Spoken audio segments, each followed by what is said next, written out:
Forward bending. ये आसन हमें कई चीजों में फायदा देता है, जैसे कि आपका स्पाइन फ्लेक्सिबल होता है, फ्लेक्सिबिलिटी आती है।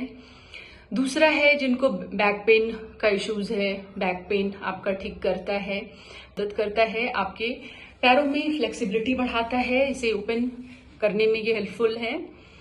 दूसरा है कि आप जितना जब आप सर को नीचे की तरफ लेकर आते हैं, यानी कि जितना आप सर को नीचे धीरे धीरे बेंड करते जाते हैं, आपका पेट उतना ही अंदर की तरफ आता है। तो जिनको बेली फैट है, जिनको वेट लॉस करना है, जिनका पेट अंदर नहीं जा रहा, उन्होंने बहुत सारे एक्सरसाइज किए हैं बट उनको फायदा नहीं हो रहा, तो ये बहुत ही जल्दी फायदा करता है।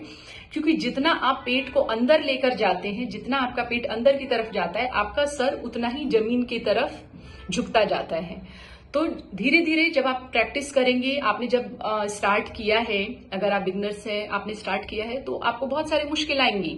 आपका हाथ पैरों पे नहीं जाएगा, पूरा हो सके अंगूठों को टच ना करे। धीरे धीरे पैरों को आपको कोशिश करना है, लेकर जाना है। आपको एक बार में लोड नहीं लेना कि तुरंत आपको अंगूठों को पकड़ना है। आप धीरे धीरे स्टार्ट कर सकते हैं, जहां तक आपके हाथ जाए, आपके पैरों तक, वहां तक लेकर जाइए। फिर धीरे धीरे सांस भरते हुए आप नीचे की तरफ सांस छोड़ेंगे, छोड़ते हुए एक्सेल करते हुए आपको अपने सर को नीचे की तरफ लेकर आना है, जमीन में लगाना है, कोशिश करना है जहां तक आपका सर जाए वहीं तक रखिए, होल्ड कीजिए। पहले आप 2 सेकंड कीजिए, 3 सेकंड कीजिए। आपको जैसे जैसे कंफर्टेबल लगे, आपको लगे कि हाँ इससे आगे हो रहा, तो थोड़ा सा आप उसका ड्यूरेशन और बढ़ाइए। अगर आपने 5 सेकंड किया है तो उसको 10 सेकंड कीजिए, 10 सेकंड किया है तो 15 सेकंड कीजिए। आप चाहे तो इसे डिवाइड भी कर सकते हैं। आपने एक सेट किया, उसमें 5 सेकंड किया, दूसरा सेट किया, 10 सेकंड किया। तो इस तरह से आप धीरे धीरे, आपने 2 दिन किया, फिर तीसरे दिन किया, थोड़ा और बढ़ाइए। तो ऐसे आप करेंगे, अपनी कैपेसिटी के अनुसार आप इसको कर सकते हैं। तो ये आपका बेली फैट तुरंत कम करता है। इसके अलावा आपका पेट से रिलेटेड जो भी इश्यूज होते हैं, जैसे लिवर से रिलेटेड इश्यूज हुआ, किडनी से रिलेटेड इश्यू हुआ, तो ये सब आपका ठीक करता है। ये बहुत जल्दी इफेक्ट करता है, आपकी ब्लड सर्कुलेशन को इम्प्रूव करता है। ये जिनको माइग्रेन की इश्यूज है उनको ये, अगर आपने इसको अच्छे से प्रैक्टिस किया, अगर बहुत मेजर इश्यूज है तो पहले आप एक बार डॉक्टर से कंसल्ट करेंगे। अदरवाइज आप इसको आराम से कीजिए। जिन लोगों को बैक पेन है उन लोगों को ये काफी आराम दिलाता है। धीरे धीरे इसके रेगुलर प्रैक्टिस से आपका बैक पेन इम्प्रूव होगा, आपका माइग्रेन से रिलेटेड जो इश्यूज है वो आपके ठीक होंगे। तो ये सब बहुत सारे फायदे हैं जो इस आसन को हमें करने से मिलते हैं। तो ये आप हफ्ते में 2 से 3 दिन भी आपने किया तो बहुत है। बस इसके ड्यूरेशन पे आपको ध्यान रखना है, कितना आपको होल्ड करना है।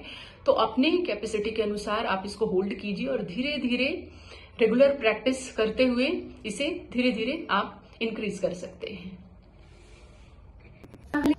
सामने की तरफ जितना हो सके ओपन कर लीजिए। आप अपने सामने की तरफ खोल लेंगे। अब अपने दोनों अंगूठों को इस तरीके से टो को पकड़ना है आपको। अगर आप ये नहीं पकड़ पा रहे हैं तो हाथों को यहाँ रखेंगे, या फिर आप चाहें तो हाथों को यहाँ पे भी रख सकते हैं अगर आपको मुश्किल हो रही है पैरों को पकड़ने में। चलिए अब इसे हम शुरू करते हैं। हमारा ये आज का आसन है जो कि सर को जमीन में लगाना है।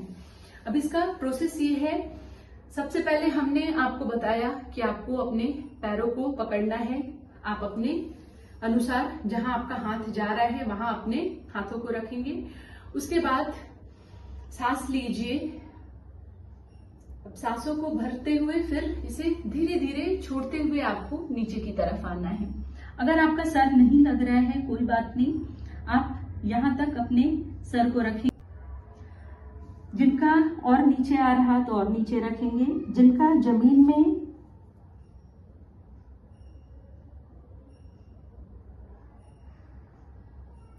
पूरी तरीके से जा रहा है तो कोशिश करेंगे जमीन में पूरी तरह।